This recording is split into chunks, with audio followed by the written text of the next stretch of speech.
the Wall Street Journal, and his latest article is titled, "The Jobless Boom Has Arrived." And you talk about how disconnected the stock market is from GDP and how the jobless boom feeds into that. What's the driving force behind that gap? Every major index on Wall Street is making history.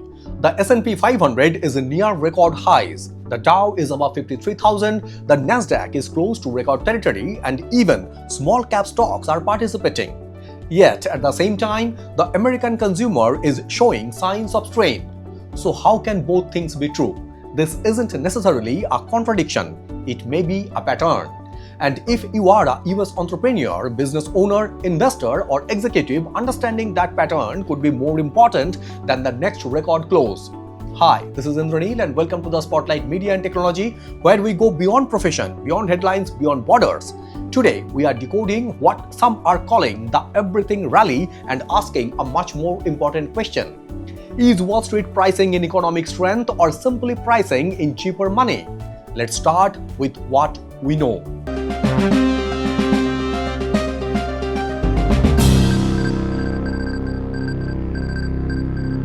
On August 13, 2026, the S&P 500 reached another record high, while the Nasdaq also hit a record. The rally has been supported by relatively benign inflation data and the expectations that the Federal Reserve may not need to tighten monetary policy further. And this isn't simply an AI mega cap story.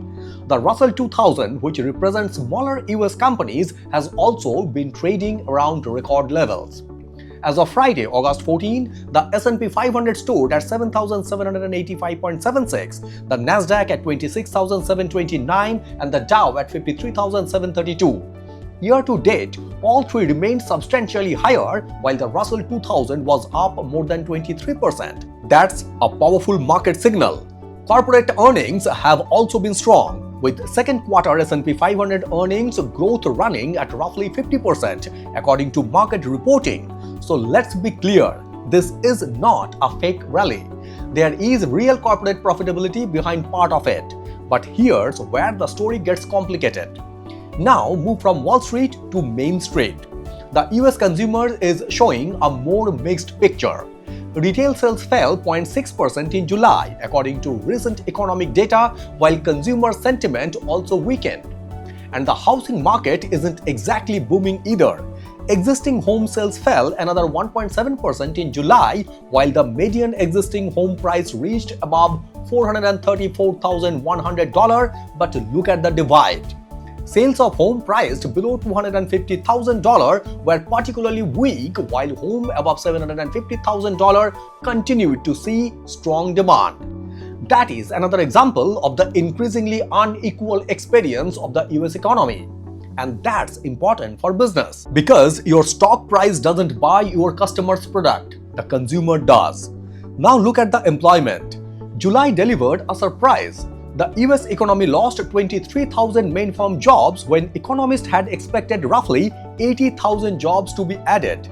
And previous May and June job gain were revised downward by a combined 103,000.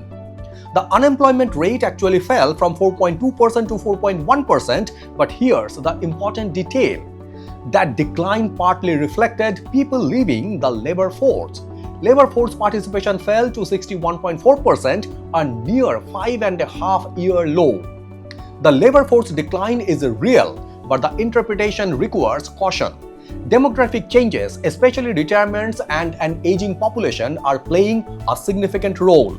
Recent analysts suggest that around 2/3 of the participation decline since May may reflect demographic changes rather than straightforward economics distress.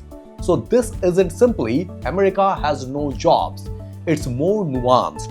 The labor market is cooling, labor supply is changing, and businesses are becoming more selective. And now we get to the paradox driving markets. Weak economic data can actually be good news for stocks. Why? Because weaker employment and softer spending can reduce inflationary pressure. That can make investors more confident that the Federal Reserve will avoid further tightening or potentially ease monetary policy. And cheaper money generally supports financial assets. That's exactly what happened after the weak July employment report. Markets reduced expectations for a September rate hike. Treasury yield fell and stock moved higher. So Wall Street can effectively say the economy is slowing and then immediately conclude, great, maybe the Fed will give us cheaper money. That's not necessarily irrational, but it creates a critical distinction. A market rally caused by improving economic fundamentals is one thing. A rally caused by expectations of monetary support is something else. Economists often describe this divergence as a K-shaped economy. One side of the K is moving upward. Asset owners, higher income households, equity investors, owners of appreciating financial and real estate. The other side is under more pressure. Households with less financial cushion, consumers facing high housing cost, wage-dependent workers, lower income households dealing with persistent living cost. And businesses need to understand which side of that K their customers occupy, because two Americans can experience the same economy completely differently. One may be buying equities and upgrading a home. Another may be cutting restaurant visits and delaying a major purchase. For entrepreneurs, that's not just a social statistics, it's a revenue forecast. There's another number investors should watch: margin debt. FINRA data show customer debit balance in securities margin account reached roughly $1.5 trillion in June 2026, around record territory. Margin can amplify returns when markets rise, but it can also amplify losses when markets fall. So when asset prices are rising while leverage is also increasing, investors need to ask how much of this optimism is supported by earnings and how much is supported by borrowed money. That doesn't mean a crash is inevitable.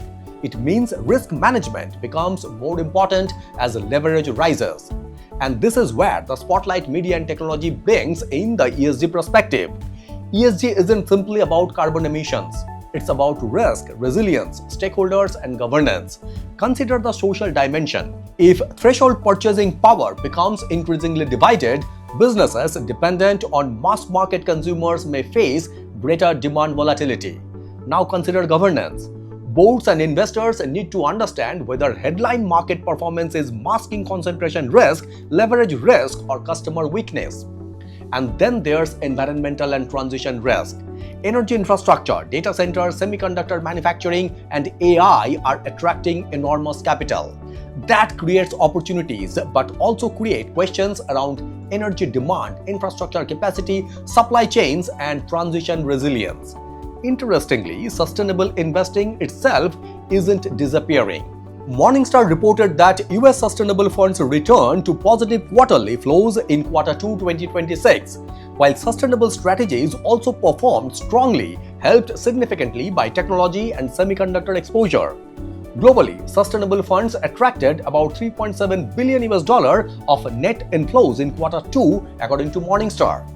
So the better conclusion isn't ESG is dead. It's capital is becoming more selective about what sustainability actually delivers and look at the regulatory direction.